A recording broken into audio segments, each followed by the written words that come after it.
বৌমাকে বদদুয়া দিয়েন না। বৌমাকে নিজের মেয়ের মতো দেখবেন। সমাধান আমি দিচ্ছি।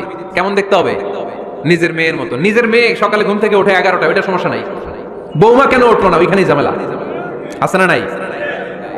আমার শাশুড়ি মাদেরকে বলবো, বউদের উপর অত্যাচার করবেন না। ছেলেরা প্রশ্ন করে, তোর কাছে তোর বউ বড় না আমি বড়? আছে না নাই? এটা একটা প্রশ্ন হইল। তোর বউ বড় না আমি বড়? দুইজনেই বড়। তো এক ছেলে সুন্দর উত্তর দিছে, আমার কাছে ভালো লাগছে উত্তরটা শুনে।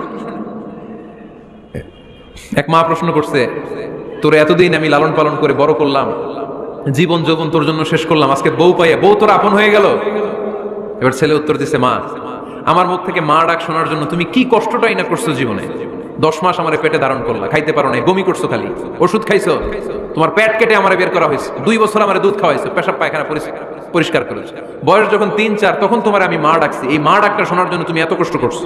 আর আরেকবারের মাইয়া এই ঘরে আইসাই তোমার মা ডাকা শুরু করছে। যেই মেয়েটা তোমারে মা ডাকে সে আমার আপন হবে না কেন মা? ঠিক কিনা?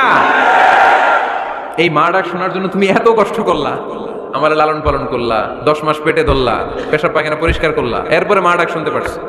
আর আরেকবারের মেয়ে জানা নাই চিনা নাই এসেই তোমার ডাকা শুরু করছে মা। তো যে আমার মারে মা ডাকে তার স্থান তো আমার কলিজায়। ঠিক কিনা? শাশুড়ি আম্মারা যারা আছেন, প্লিজ বৌমাদেরকে কষ্ট দিয়েন না। অনেক শাশুড়ি আছে পান থেকে চুন খসলে রেগে যায়, পদে পদে স্ত্রীর ভুল ধরে, বউয়ের ভুল ধরে। আছে না নাই? এটা করবেন না। সে তো নতুন, আপনার অনেক এক্সপিরিয়েন্স হতে তার সময় লাগবে। তাকে সময় দিন, তাকে ভালোবাসুন। ঠিক কিনা? না বুঝে সামান্যতে বৌমারে বদদোয়া দেয়, এরকম আছে না নাই? কিন্তু বুঝতে চায় না, বৌমারে যদি বদদোয়া দেয় তাহলে তার নিজ ছেলের পরিবারের ক্ষতি। পেটে ধরা যে ছেলে, ছেলের পরিবারের কিন্তু ক্ষতি, তার আপন নাতি নাতনিদেরই ক্ষতি। আওয়াজ করে বলেন ঠিক কিনা? বৌমাকে বদদোয়া দিয়েন না। বৌমাকে নিজের মেয়ের মতো দেখবেন। সমাধান আমি দিচ্ছি। কেমন দেখতে হবে? নিজের মেয়ের মতো। নিজের মেয়ে সকালে ঘুম থেকে ওঠে 11টা, ওইটা সমস্যা নাই। বৌমা কেন উঠলো না, ওইখানেই ঝামেলা। আছে না নাই? মেহেরবানি করে আপনার বৌমাকে আপনার নিজের মেয়ের মতো দেখেন। নিজের মেয়ের যেমনি আদর করেন তাকেও অমনি আদর করেন। আপনার বৌমারে যদি আপনি কষ্ট দেন, মনে রাখবেন আপনার নিজের মেয়েটাও আরেকবারের বউ হয়ে কয়েকদিন পরে যাবে। আপনি যা যা করবেন আপনার মেয়েকেও তারা ওই রকম কষ্ট দিয়ে বাড়িতে ফিরিয়ে দিবে। চিল্লায় বলেন ঠিক কিনা? খবরদার, টিট ফর ট্যাট। ইটটি মারলে পাটকিলটি খেতে হয়। এজন্য শাশুড়ি আম্মা জানারা যারা আছেন, বৌমার সাথে খারাপ আচরণ করবেন না মেহেরবানি করে। তাকে আপনি কষ্ট দিলে আপনার নিজের মেয়েটাও আরেক বাড়ির বৌমা হবে, সেও ওই বাড়িতে এই কষ্টগুলো ভোগ করবে। এগুলো যখন আপনি শুনবেন তখন আপনার চোখ দিয়ে পানি পড়বে কি পড়বে না? পড়বে। এবার আসেন বৌমার কথা বলি। বৌমা যারা আছেন মেহেরবানি করে, বৌমা যারা আছেন মেহেরবানি করে আপনার শাশুড়ি আম্মাকে নিজের মায়ের জায়গায় রাখবেন। আপনার বাড়ি ছেড়ে নতুন বাড়িতে আসছেন, তো এটাই তো আপনার বাড়ি। আপনার মা রেখে দিয়ে নতুন মা পাইছেন, এটাই তো আপনার মা।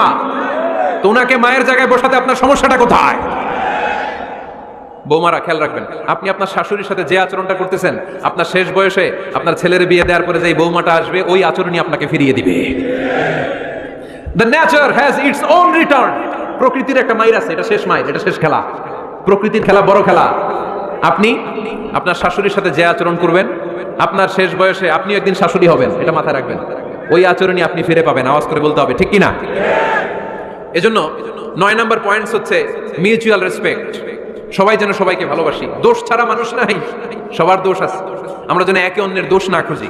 বৌমারা, আপনাদের কেন যদি আমার মাইকের আওয়াজ যায়, অল্প কিছু টেকনিক অবলম্বন করলে আপনি আপনার শাশুড়ির মন জয় করতে পারবেন। শাশুড়িরা আসলে বেশি কিছু চায় না, আগের জামানার মানুষ তো, এদেরকে ওইভাবে হাত করতে হবে। মাঝে মাঝে একটু শাশুড়ির মাথায় তেল দিয়ে দেন, চুলে তেল দিয়ে দিবেন আর কি, মাঝে মাঝে চুল আশ্রয় দিবেন। এগুলো কিন্তু খুব পছন্দ করে শাশুড়িরা। ওনার প্রেশারটা একটু মেপে দিবেন, ডায়াবেটিক্সের ওষুধটা খাইলো কিনা সময় মতো খোঁজ নিবেন, কি পছন্দ করে খেতে একটু রান্না করে দিবেন। যেই বক্তার ওয়াজ শুনতে পছন্দ করে ওই বক্তার ওয়াজগুলো ডাউনলোড করে শাশুড়ি আম্মাকে দিবেন। ইসলামী বই দিবেন। দেখবেন বয়স্ক নারীরা মাহফিল যেতে খুব পছন্দ করে, ওয়াজ শুনতে খুব পছন্দ করে, নবীদের কাহিনীগুলো শুনতে পছন্দ করে। বসায় বসে একটু কাহিনীগুলো শোনাবেন। বাইরে বেরোলে জিজ্ঞেস করেন, আম্মা আপনার কিছু লাগবে কিনা। আরেকটা টিপস আছে, চুল যখন আশ্রাবেন আর শাশুড়ির মাথায় যখন তেল দিয়ে দিবেন তখন অতীতের কথা জিজ্ঞেস করেন। দেখবেন অতীতের স্মৃতিতে হারিয়ে গিয়েছে আপনার শাশুড়ি। কে জিজ্ঞেস করবেন জানেন? জিজ্ঞেস করবেন, আম্মা জান মুক্তিযুদ্ধের সময় আপনার বয়স কত ছিল? ওই সময় মুক্তিযুদ্ধের সময় আপনাদের এলাকায় কি কি হয়েছিল মা? আরেকটা প্রশ্ন করবেন, মা বিয়ের সময় আপনি কেমন ছিলেন? ওই দিন দেখবেন বুড়ি আর বুড়ি নাই, জুয়ান হয়ে গেছে। ওই দিন বলবে, মা আমি অনেক সুন্দরী ছিলাম, আমার মাথায় অনেক চুল ছিল, আজকে নাই। আমগো গ্রামে আমার সাথে সুন্দরী মাইয়া ছিল না। অতীতের স্মৃতিতে, স্মৃতি হাতরাতে হাতরাতে তিনি হারিয়ে যাবেন। জিজ্ঞেস করবেন যে, মা শীতকালে আপনাদের দেশে কি পিঠা বানাতেন আপনি যখন ছোট ছিলেন, আপনার বাপ চাচারা কি করতো? এগুলো জিজ্ঞেস করলে উনি স্মৃতির পাতা হাতরাতে হাতরাতে চোখ দিয়ে দাঁড় দাঁড় করে ওনার পানি ঝরতে শুরু করবে।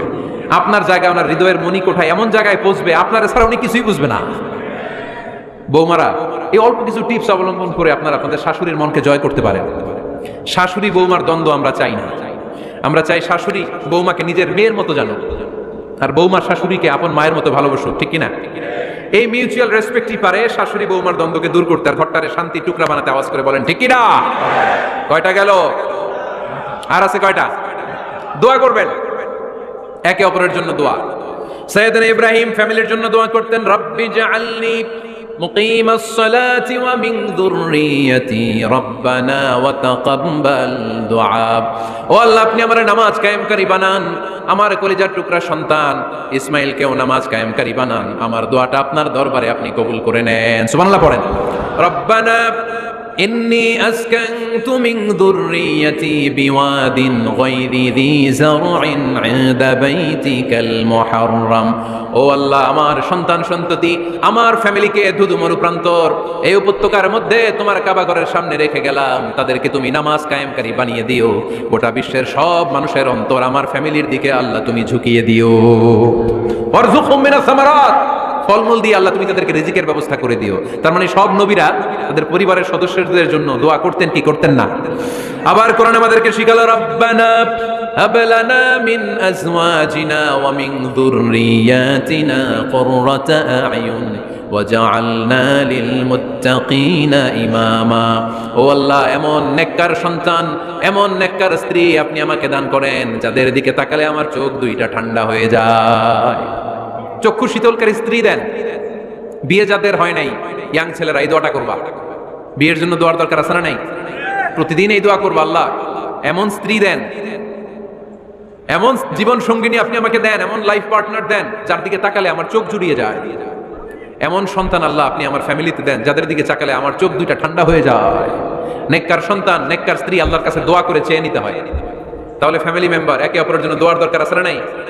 বাবা দোয়া করবে ছেলের জন্য, ছেলে করবে বাবার জন্য, মা দোয়া করবে মেয়ের জন্য, মেয়ে করবে মায়ের জন্য, ভাই করবে বোনের জন্য, বোন করবে ভাইয়ের জন্য। দোয়ার দরকার আছে না নাই? দোয়া করবেন সবাই সবার জন্য। এই যে কোরআনের বঙ্গানুবাদ পাওয়া যায় না এখন, কথা বলেন। স্মার্টফোন আছে কার কার দেখি? হ্যাঁ, কারা কারা স্মার্ট দেখি? হাজার হাজার স্মার্ট, মাশাআল্লাহ। এই স্মার্টফোনের ভেতরে আল কোরআন নামে বাংলায় কোরআনের একটা অ্যাপস পাওয়া যায়। কথা বলেন, পাওয়া যায় কি যায় না? আজকে থেকে এই অ্যাপসটা ডাউনলোড করে প্রতিদিন এক আয়াত, দুই আয়াত, তিন আয়াত করে পড়া শুরু করে দেন। বাঁচতে হলে পড়তে হবে, বাঁচতে হলে জানতে হবে, ঠিক কিনা? এই স্লোগান আমাদেরকে শিখায়। এই স্লোগান তো আল্লাহ, এই স্লোগান দিয়েই তো আল্লাহ কোরআন শুরু করছে, ইকরা বিসমি রাব্বিকাল্লাযী খালাক। বাঁচতে হলে জানতে হবে, বাঁচতে হলে পড়তে হবে, পড়ার কোনো বিকল্প নাই। আওয়াজ করে বলেন ঠিক কিনা? সুজানগরের ভাইয়েরা, মোবাইলের অ্যাপসের ভিতরে আমরা কোরআন রাখতে রাজি আছি তো সবাই? হাদিসের অ্যাপস ডাউনলোড করতে রাজি আছি তো? বাস রাজি আছি, ডাউনলোড করে রাখা দেবো, আর কেউ পড়বো না নাকি? হ্যাঁ, প্রতিদিন একটা আয়াত হলেও যেন আমরা পড়ি। আল্লাহ যা বলা দরকার সব বলে দিয়ে গেছে, নতুন করে আর কিছু বলবে না। আমরা যেন পড়াশোনা করি, আমরা যেন একটা পাঠাগার বানাই।